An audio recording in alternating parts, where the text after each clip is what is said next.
Students, second semester में हम पढ़ेंगे प्रिंसिपल्स ऑफ मैक्रो इकोनॉमिक्स यानी व्यापक अर्थशास्त्र के सिद्धांत। माइक्रो का अर्थ होता है छोटा और मैक्रो का अर्थ होता है बड़ा। अगर इन शब्दों को साधारण बोलचाल की भाषा में प्रयोग किया जाए तो इसको एक उदाहरण के द्वारा समझा जा सकता है कि अगर पूरे शरीर का अध्ययन किया जाता है तो वो समष्टि अर्थशास्त्र, व्यापक अर्थशास्त्र या मैक्रो इकोनॉमिक्स कहलाता है, और यदि शरीर के किसी एक अंग का अध्ययन किया जाता है तो वो सूक्ष्म अर्थशास्त्र, व्यष्टि अर्थशास्त्र या माइक्रो इकोनॉमिक्स कहलाता है। कहने का अर्थ यह है कि छोटी छोटी इकाइयों का अध्ययन, जैसे एक परिवार, एक फैमिली, एक फर्म, एक उद्योग, किसी एक वस्तु का मूल्य, प्राइस ऑफ वन कमोडिटी, एक व्यक्ति की बचत, सेविंग ऑफ वन पर्सन, ये सब विषय हैं सूक्ष्म अर्थशास्त्र के। इसके विपरीत बड़ी बड़ी इकाइयों का अध्ययन, जैसे नेशनल इनकम, राष्ट्रीय आय, कुल उपभोग, टोटल कंजम्पशन, कुल उत्पादन, टोटल प्रोडक्शन, कुल विनियोग, टोटल इन्वेस्टमेंट, कुल रोजगार, ये सभी हैं समष्टि या व्यापक अर्थशास्त्र के विषय क्षेत्र। इसलिए व्यापक अर्थशास्त्र को सामूहिक अर्थशास्त्र, एग्रीगेटिव इकोनॉमिक्स भी कहा जाता है। समष्टि परक या व्यापक अर्थशास्त्र उन समूहों की व्याख्या करता है जिनका संबंध संपूर्ण अर्थव्यवस्था से होता है। अब हम सूक्ष्म अर्थशास्त्र और व्यापक अर्थशास्त्र दोनों की अलग अलग परिभाषा को जानेंगे, जो प्रोफेसर के.ई. बोल्डिंग ने दी है। Micro economics is the study of particular firms, particular households, individual prices, wages, incomes, individual industries and particular commodities. अर्थात सूक्ष्म अर्थशास्त्र के अंतर्गत विशिष्ट फर्मों, विशिष्ट परिवारों, व्यक्तिगत कीमतों, मजदूरियों, आयों, व्यक्तिगत उद्योगों एवं विशेष वस्तुओं का अध्ययन किया जाता है।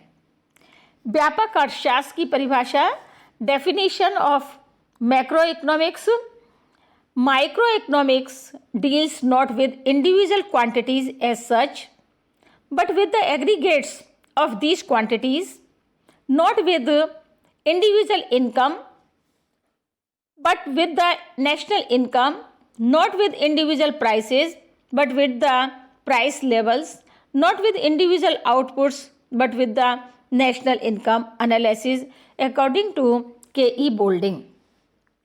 अर्थात बृहत या व्यापक अर्थशास्त्र का संबंध वैयक्तिक मात्राओं के अध्ययन से नहीं वरन उन मात्राओं के समूह से होता है।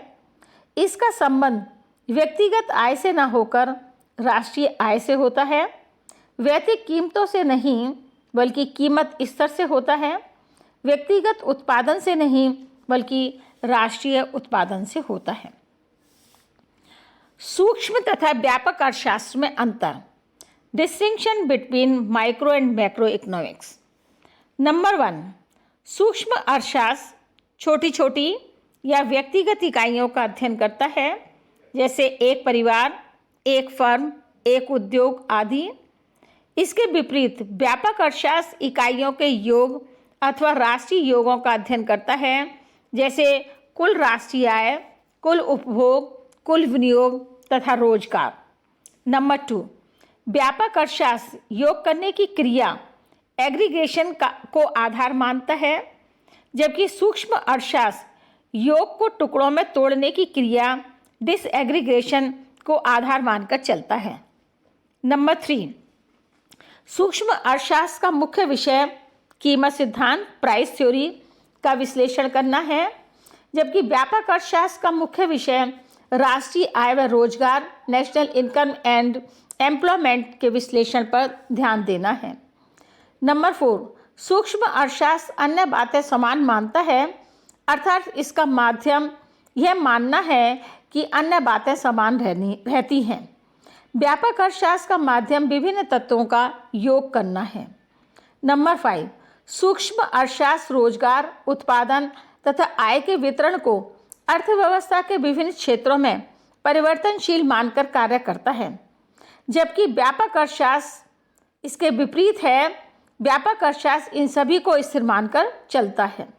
नंबर 6, सूक्ष्म अर्थशास्त्र सामान्य कीमत स्तर को स्थिर मानकर वस्तुओं के सापेक्ष मूल्यों रिलेटिव प्राइसेस को परिवर्तनशील मानता है। इसके विपरीत व्यापक अर्थशास्त्र सापेक्ष मूल्यों रिलेटिव प्राइसेस को स्थिर मानकर सामान्य कीमत स्तर को परिवर्तनशील मानता है। 7, व्यापक अर्थशास्त्र यदि एक वृक्ष का अध्ययन करता है तो सूक्ष्म अर्थशास्त्र उसके अंगों का अध्ययन करता है, और यदि व्यापक अर्थशास्त्र एक जंगल का अध्ययन करता है तो सूक्ष्म अर्थशास्त्र एक पेड़ का अध्ययन करता है। Next topic is importance of macro economics and limitations of macro economics.